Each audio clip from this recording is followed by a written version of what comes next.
Good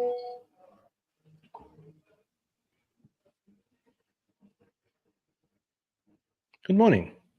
Yes, good morning, Dewald. How are you today? I'm all right. I'm all right. Once again, we've spoken 2 or 3 times already this morning, but good morning. Seeing you. Yes, the days get the sun comes up a lot earlier these days, and our days do start earlier. So a lot has happened already before 9 o'clock or just after Yes. 9. Yes.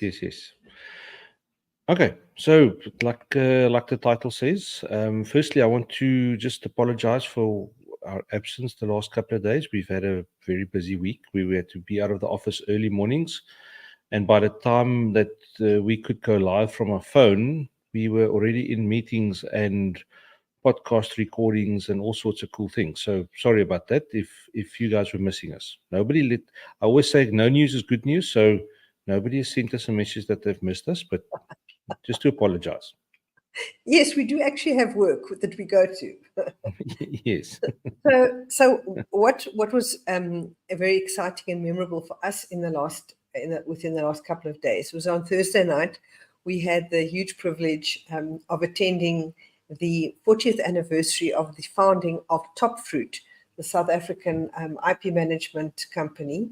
And it was on the actual date that they were founded. Yes, the 19th of October 1983. So to be present at such a memorable occasion and to meet so many people from various parts of the fruit industry was very exciting for us and a huge privilege. And wow, it was really special. Yes. No, it was, and seeing all the people there, old connections, made a lot of new connections, some industry leaders. It was very good to be there.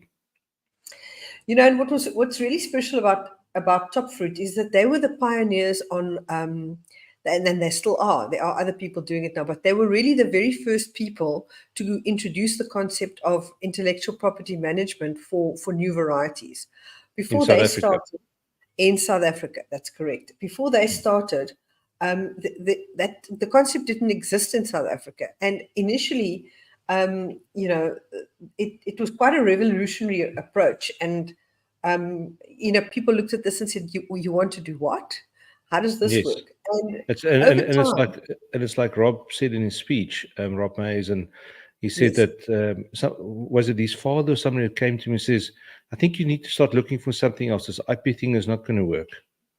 Yeah, and I think he said that was in 2005, by which time they'd been at it for a long time.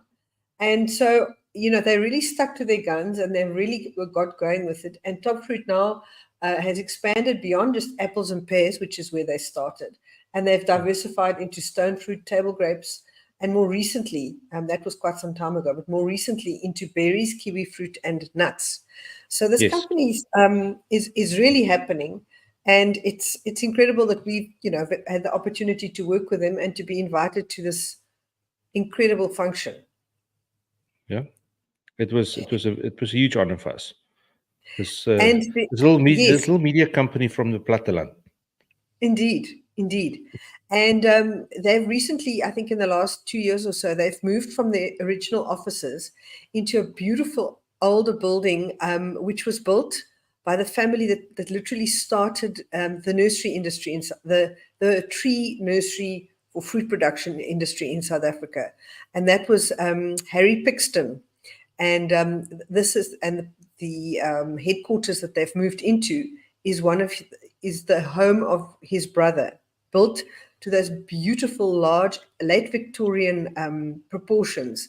So it's a beautiful building, and it's very fitting that this company should be housed in this incredible building. So it's almost like a century later, they've come full circle. Yes. Yeah, it was a fantastic evening. Good food, good drinks, good company. It was a lot of fun. And a very upbeat one, because, we often tend to dwell on all the problems that the fruit industry has. And on Thursday evening, people just were celebrating the incredible successes of the industry. So thanks, TopFruit. It was fabulous. Yes. And a little feather in the cap for us. We got a lot of compliments about the podcast and this morning broadcast. So Thank you to everybody that's listening. Yes, because a lot of the time we feel like we're talking to the thin air and we wonder what on earth are we doing. But we're very pleased if there are people that are actually listening to us and enjoying what we do. So thank you very much. Yeah, and we've got some really interesting things coming up. It's last week we recorded some amazing podcasts with some industry legends. Later today we're going to go and do another one. So yes, very interesting podcasts coming out soon. Yes. And we really we love it, and the opportunity to chat to people and hear their stories, it's incredible. So you might get a call from us, you never know, and we really hope that you would like to chat to us. So watch the space. Yeah. So great stuff. Okay, right. So let's talk a little bit about news. There's not a lot. Let me put this one up here. So long. I found this one very interesting. Go to the top. Citrus Packhouse founds golden means between human and machine. The Twipack Packhouse in Nelspruit, which is acquired by the A&B Group, have had a huge facelift, from what I understand, in this thing, and they've put in a lot of automation. And it looks like, I'm not going to read the whole article, it's quite long, and it's one of those promotional articles that you can publish in Fresh Plaza. It looks like they can pack up to 40 tons an hour. And oh, that's incredible. And all the automation is done by a South African company. It's almost completely South African inside, from what we understand. It's Tomra sizing lines, but it's Gossamer, if I pronounce it correctly, built all the automation things inside the pack house. And if you see over here, they've got those automated moles transporting the pallets around. We saw similar things in the big Lona pack house in PE, where it just does it by itself. It's actually incredible to see. Yeah, you want to say something? Well, we've worked a lot in pack houses, and it's always interesting for us to see this. And I mean, Gossamer is a well-known company, and you can see they've got those automatic packing stations, which Yeah, I work with didn't know they build these things. I've only seen the box folding machines in the pack houses where we go. So it's good to know that they do. I saw these in pack houses in Citrusdal last year when I went there to write some articles. But they're pretty cool, and they actually work by suction.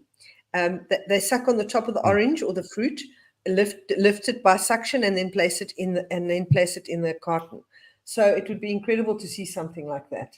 Yeah. Yes, and from what we understand, and we've seen similar things, is that soft citrus is not the easiest thing because it's not completely round. So the fruit can't fall in. If you've got an oranges and grapefruit and stuff is basically a round fruit, so it can fall any which way in the little holes where this thing picks it up from. But soft citrus is not. It's not completely round. So you need to find a way to get the fruit to all lay in the same way and then pick it up with the suction. So, Gossamer, A and B, when we're going to Nelspruit again, we would love to see this. We would love to go and see it and love to film it. And yes, yeah, we know a guy. Speak to him. There we go. Okay. And the gentleman to contact about this is Joseph Malan from the A&B Group, and his details is on the article. And you can find this on Fresh Plaza. It was just very interesting. I thought I had to share this. And again, let me just stop this one.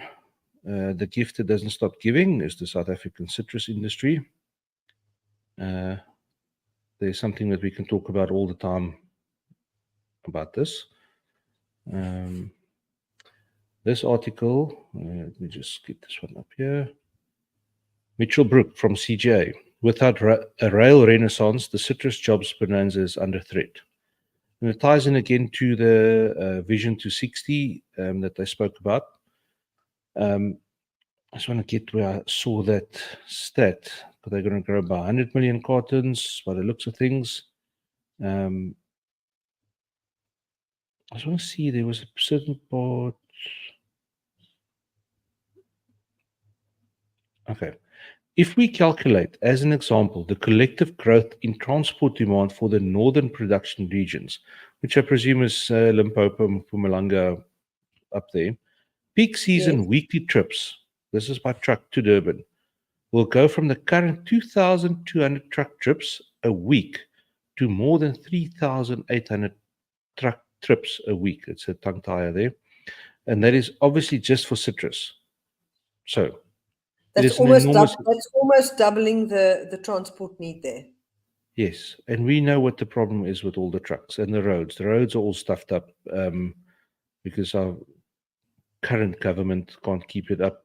The money's gone to luxury cars which can't drive on these roads anymore. So just had to say that. Um, so nobody will be able to upkeep the fixing of the roads, so to keep the trucks going. So they will need to have an intervention. Yes. To keep the peak road transport demand balanced against the growth forecast for the northern region, a total of 18,000 pallets per week will need to be transported from northern regions to the ports by rail. Since the only viable option to transport citrus by rail is to run containers on reefer trains, this means a minimum of 900 reefers containers will be needed to be railed to port. That is per week.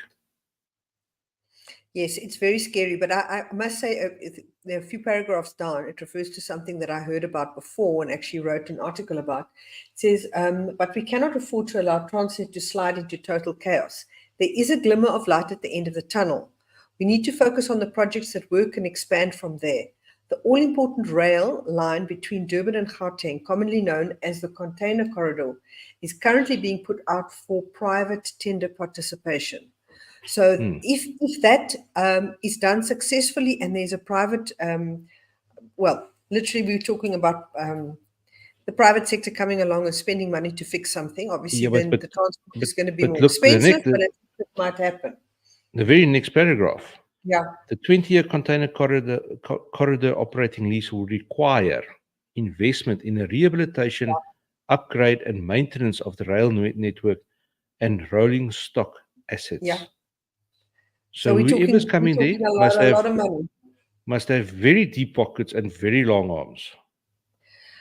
And they will need to, obviously, then if they do fix things up, the price of transport is going to have to go up to get them a return on their investment. But the corridor for the people that's investing. Yeah. So we must hope and pray that something like that does happen, because otherwise the fruit industry, particularly the citrus industry and where they have to transport things is scary. So yes, a lot is hanging in the balance. Further down, our ports will also need to be in shape to receive increased citrus from rail. Durban and Cape Town are among the world's worst ports. They are listed in the bottom 10 of the 348 ranked by the world's latest Container Port Performance Index. There is a glimmer of hope in the recent announcements by Transnet for private sector participation project at the Durban port. We've also spoken about that previously. So yes. Yes. So the clock is ticking. The trees are growing. The fruit is ripening and getting more every year. You can't stop it. Yep, it's a wave and it's coming. And unless all of this stuff gets fixed, our country's citrus industry is facing some very, very big challenges. Yes. Yes. Okay. So is there? I think it's a very sobering conclusion, and it's nothing new. But the point is, it's urgent. Yes. In terms of news, I haven't seen.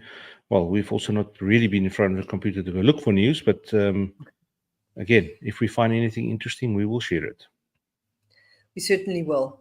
Well, thank you very much for those of you that have listened to us today. Yes.